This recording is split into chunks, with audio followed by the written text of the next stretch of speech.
तालुक्यातील तळणी येथून जवळ असलेल्या वाघाळा येथील पूर्णा नदी पात्रातून अवैध वाळू उपसा व वाहतूक महसूल व पोलिसांच्या अर्थपूर्ण दुर्लक्षामुळे सुरू असल्याची बातम्या प्रकाशित होताच दिनांक 11 ऑगस्ट रोजी दुपारी 3 वाजे दरम्यान मंठा पोलीस निरीक्षक रवींद्र निकाजे व पोलीस उपनिरीक्षक बलभीम राऊत यांनी पोलिसांचा फौजफाटा घेऊन नदी पात्रात पाहणी केली असता राजरोसपणे वाळू माफिया जेसीबीच्या साह्याने ट्रॅक्टरमध्ये अवैध वाळू उपसा करत असल्याचे आढळून आले।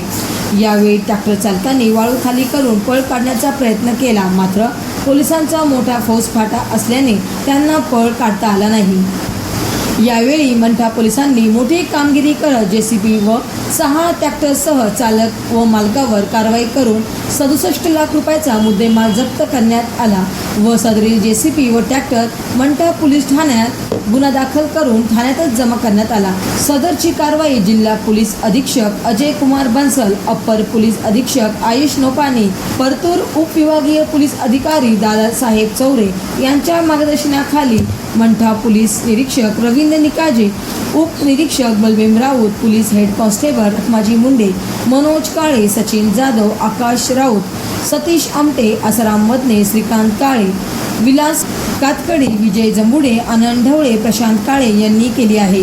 या सगळ्यात मोठी गोष्ट म्हणजे पोलीस कारवाईमुळे वाळू माफियाची पायाखालची वाळू सरकली असल्याच्या चर्चा तळणी परिसरात ऐकण्यात मिळत आहे। महाराष्ट्र वाईब न्यूज प्रतिनिधी गजानन माळकर, मंठा, जिल्हा जालना।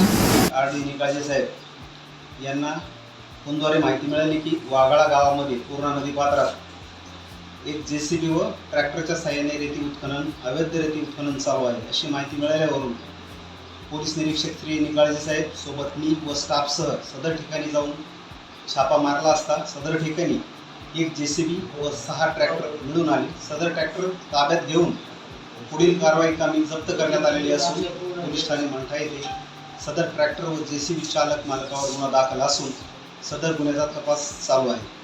ट्रॅक्टर किती आहे सर? 6 ट्रॅक्टर व 1 जेसीबी।